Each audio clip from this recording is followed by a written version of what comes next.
우리 저 중앙선거관리위원회 사무총장님 잠깐 좀 나와 보시죠.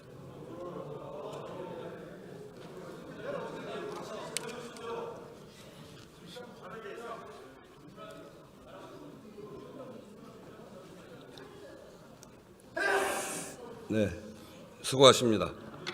아까 권칠승 의원이 질문한 거에 대해서 부정선거 의혹에 대해서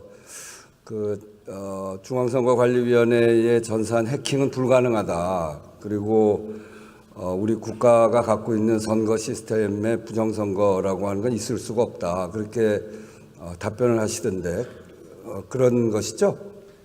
네, 그렇습니다. 저희 선관위 입장은 부정선거 조작 행위 자체가 불가능하다는 뜻이 아닙니다. 네. 지금 현재 시스템으로는 부정선거를 시도하는 순간 투표 과정이나 개표 과정에서 반드시 드러나게 되는 상황이고, 지금 부정선거라는 자들이 주장하셨던 21대 국회의원 선거나 대선에서 벌어지는 그런 내용들은 다수의 아까 말씀드렸다시피 실물 투표제 하에서기 때문에 투표지 자체도 조작을 해야 되는 게 필요합니다. 네, 그렇죠. 예, 그렇기 때문에 사후 검증에서 당연히 드러날 수밖에 없는 구조를 갖고, 또한 실행행위자가 한두 명 가지고는 되지 않습니다.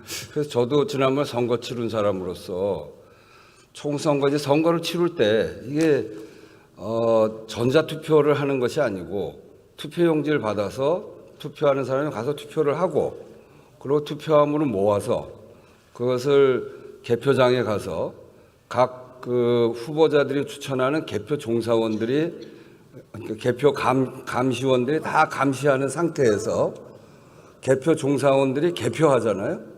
그리고 그것을 모아서, 저는 노원구니까 노원구 선거관리위원회에서 다 집계를 해서 당락을 거기서 발표한단 말이죠. 여기에 무슨 전산 조작을 한다거나 하는 여지가 있을 수가 없는 거죠. 저희가 이 전산 시스템에 대해서 보완을 강조하고 있는 부분은 현행 투표제 자체가 사전 투표제를 지금 채택하고 있습니다. 네네. 그러다 보니까 전국적으로 하나의 단일 선거로서 통합 선거인 명부를 가지고 실제적으로 사전 투표를 하는 경우에는 각 읍면동 해당 사전 투표소하고 전자적으로 연결을 해서 네. 그 투표자가 정당한 선거권자인지를 확인하고, 그 선거권자가 어느 관할 선거구에 해당하는 선거인인지를 확인해서 별도로 거기에 해당하는 투표지를 인쇄 발급하도록 되어 있는 시스템입니다. 그렇기 때문에 사전 투표제를 운영하기 위해서는 반드시 그와 같은 선거 시스템을 이용할 수밖에 없는 구조입니다. 그렇지만 그것은 사전 투표제를 실행하기 위해서 반드시 필요한 것일 뿐이고, 네. 그로 인해서 사전 투표지가 발급되는 순간 그것은 본 투표에서 행해지는 투표지와 동일하게 똑같죠. 투표함에 넣고, 네, 그렇죠. 다만 이제 관외, 관내가 분리가 돼 있으니까 관할 선거위원회에 실물 투표지가 우편 투표 방식으로 이송되는 과정이 이제 들어가게 됩니다. 네네. 이제 그런 과정에서 여러 가지로 절차가 좀 복잡하기 때문에 오해의 소지가 있을 수가 있어서 국민 여러분들께서 우리의 선거 제도의 절차를 제대로 이해하지 못하시는 경우에 오해의 소지가 있을 수 있고, 다만 저희가 지금 부정선거 론자들의 주장에 의하면 몇 가지 선거 절차에서 저희들이 잘못한 부분은 분명히 있습니다. 그렇지만 그것이 조직적인 부정선거론으로 규결이 될 수 있는 방법은 아까 말씀드렸듯이 다수의 부정선거 조작 행위자들의 존재가 필요하기 때문에 반드시 부정선거 조작이 시행되는 경우에는 사후에라도 밝혀질 수밖에 없다. 네.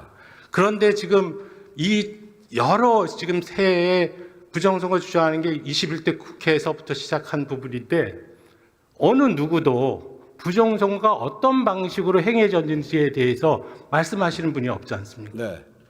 그만큼 우리 투표 시스템이 갖고 있는 게 투명할 뿐 아니라 조금만 설명하면 충분히 이해되는 거 아닙니까? 네, 맞습니다. 그런데 제가 사실은 좀 이해가 안 되는 대목이 우리 사무총장님이 윤석열 대통령이 대통령 되시고 난 다음에 중앙선거관리위원회 갔잖아요. 그리고 서울대 법학과 79학번 동기 아니십니까? 혹시 대통령이 이런 부정선거와 관련해서 사무총장한테 물어본 적이 있나요? 없습니다. 그리고 그러면 지금 이제 이 부정선거 의혹 때문에 계엄까지 왔다고 그러는데 정말 이 나라가 아주 이 일 때문에 엉망이 된 거 아닙니까? 그러면 이 부정선거 의혹이 유튜버들이 제기를 해서 굉장히 넓게 퍼졌는데 그러면 그 의혹에 대해서 우리 중앙선거관리위원회에서는 얼마큼 설명을 했나요? 그분들 모셔다가 충분히 설명하지 않았나요? 그런 기회가 없었나요? 예, 그런 기회는 없었고 지금 저희가 2023년도에 국정원으로부터 보안 컨설팅 즉 전자고리 시스템 전산 장비에 대한 보안이 제대로 갖춰졌는가에 대한 부분에서 합동 컨설팅 사업을 시행한 바 있습니다. 그래서 그 과정을 통해서 어느 정도 의구심이 해소됐으리라고 생각을 했고요. 그 다음에 22대 국회의원 선거를 잘 치러야 되겠다는 생각 때문에 제가 여러 가지로 절차도 쭉 개선을 해왔고 실제적으로 21대 국회의원 선거 때 부정선거에 휘말리면서 126건의 이제 선거 소송이 제기됐었습니다.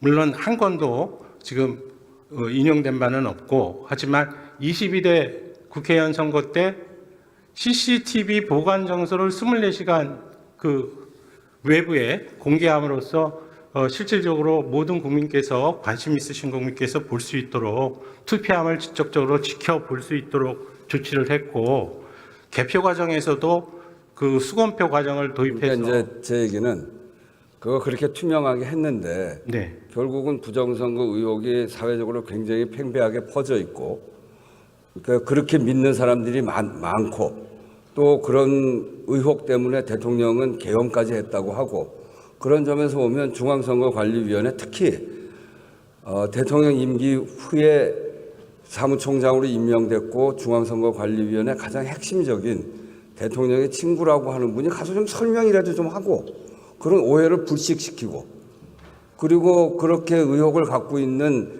그런 유튜버 이런 분들도 모아서 좀 설명도 하고 이런 적극적인 노력을 중앙선거관리위원회가 했어야 되는데 그런 생각을 갖고 있는 사람들이 저렇게 많이 생기고 대통령도 그런 의혹을 가질 정도로 사실은 좀 황당한 의혹인데요. 그런 황당한 의혹 때문에 계엄까지 하는 그런 상황을 중앙선거관리위원회가 막지 못한 것.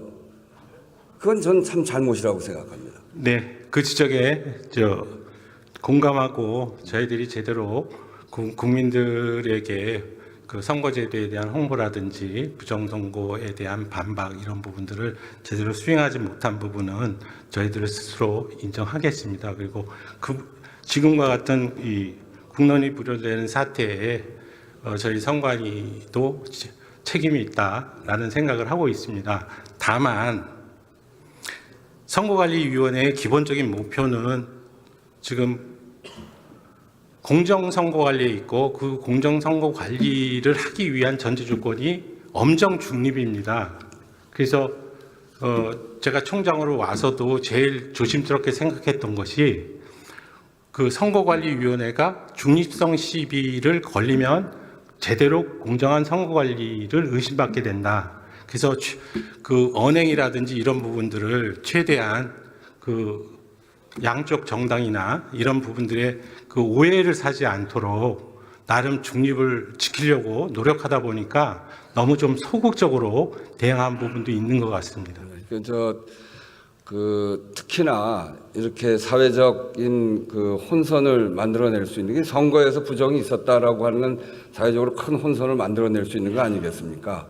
근데 특히나 저는 사무총장님이 대통령하고 동기고 친구고 또 그래서 누가 보더라도 대통령하고 가까운 분인데 이런 분이 나서서 적극적으로 부정선거가 없었다고도 이야기하고 대통령한테도 설명도 하고 그렇게 했어야 되는데 그렇게 하지 못했어요. 지금이라도 적극적으로 설명할 그 의사가 있나요? 네, 지금 그 상임위에서도 말씀을 드렸다시피 그 부정선거론자들이 뭐 토론회를 개최하고 뭐 이런 부분이 있었고 그 전에도 그런 토론회 때 이제 선관위가 참가해달라는 얘기가 있었습니다. 근데 그와 같은 어떤 일방적인 토론회에서는 저희 선거관리위원회의 주장이 제대로 맥히지가 않습니다.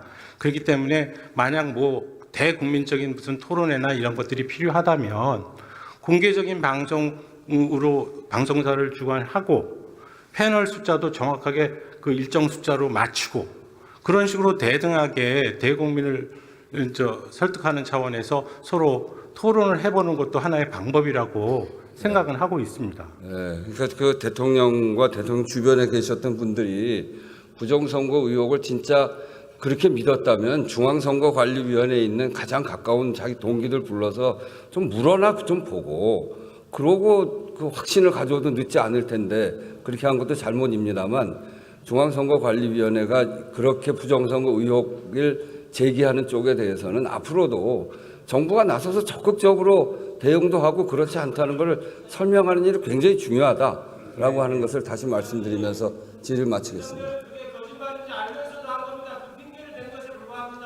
네, 이거 제가 얘기한 거는 아직도 유튜브 하는 사람들 중에 많은 사람들이 그렇게 믿고 있기 때문에 윤석열 대통령의 그 임기 중에 사무총장으로 가신 대학 동기께서 이렇게 말씀하시는 게 필요하다고 생각해서 질의를 했습니다. 네, 잘 이해했습니다. 자, 그러면 지금부터 잠시만 주목해 주시기 바랍니다. 제가 구독자분들을 위해서 선물 하나를 준비했는데요. 제가 항상 여러분들께 드리는 말씀이 있습니다. 뉴스만 평소에 잘 챙겨보셔도 돈이 되고 돈을 벌 수 있다라고 말씀을 드렸는데요.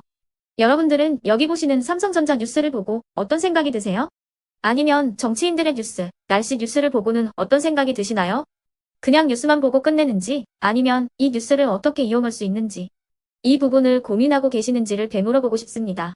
그 이유가 뭐냐 하면 제가 지난번에 여러분들께 뭐라고 말씀을 드렸었죠?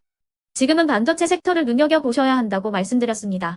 그리고 나서 이런 썸네일들 뉴스를 통해서 많이 보셨을 겁니다. 반도체 내용이 이슈가 됐을 때 부자들은 어떻게 생각한다?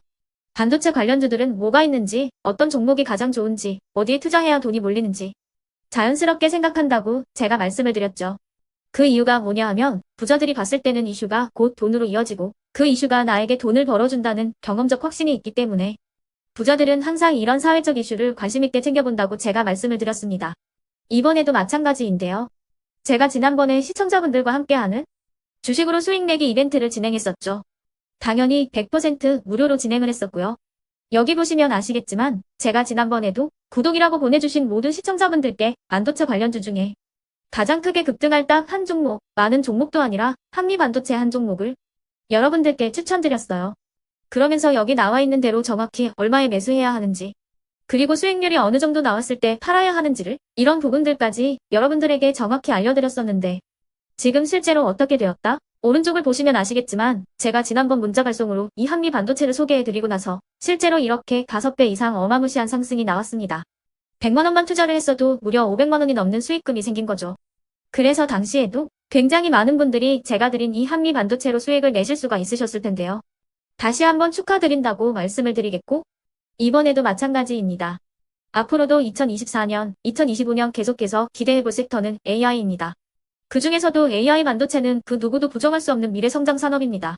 그러면 우리가 어떻게 생각해 볼 수 있을까요? AI 반도체 종목 중에 앞으로 크게 대장 역할을 하면서 10배 이상 급등할 수 있는 텐베고 종목을 지금부터 열심히 추적해야 한다는 겁니다.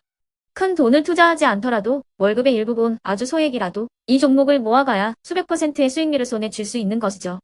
지금 여러분이 보고 계시는 이 유튜브 또한 AI 반도체와 아주 밀접한 연관이 있고 반도체야말로 대한민국의 핵심 산업으로 앞으로 더더욱 시장은 성장할 수밖에 없습니다. 그렇기 때문에 제가 이번에도 뭘 보내드리고 있냐면 지난번과 똑같이 구독이라는 문자를 보내주시면 제가 AI 반도체 관련주 중에 앞으로 대장주 역할을 하면서 주가가 가장 크게 급등할 한 종목을 여러분들께 문자 발송으로 종목명과 사고 파는 시점을 모두 알려드릴 건데요. 그 문자를 받고 여러분들이 주식으로 돈 버는 연습을 한번 해보셨으면 좋겠고요. 혹시라도 나는 주식을 하지 않는다 하시는 분들은 주변에 주식하시는 지인분들에게 말씀을 해주셔도 되고요. 아니면 연세가 있으셔서 투자가 어렵다 하시는 분들은 이 종목을 자녀분들에게 한번 사봐라. 이걸로 한번 수익을 내봐라. 이렇게 조언을 해주실 수도 있는 거겠죠. 그래서 지금 이 영상을 보시는 시청자분들 중에 나도 이번 종목이 좀 궁금하다 하시는 분들은요. 누구나 상관없이 그리고 어느 시간대나 상관없이 부담 없이 010-2514-5930번으로 구독이라는 문자 보내주시면 제가 이번에도 똑같이 무료 추천 급등주 문자를 보내드리겠습니다. 이해되시겠죠? 제 번호 010-2514-5930번으로 구독이라는 문자 보내주시면 여러분들이 직접 이슈를 통해서 돈 버는 연습을 해보실 수가 있는 거고 제가 돈을 받는 것도 아니고 투자를 대신해 드리는 것도 아니기 때문에 부담 없이 신청해 주시면 되는 겁니다. 그리고 수익이 나면 저는 다른 것은 하나도 바라지 않습니다. 제 채널에 구독, 좋아요 한 번씩만 눌러주시라 이렇게 다시 한번 말씀을 드리겠습니다.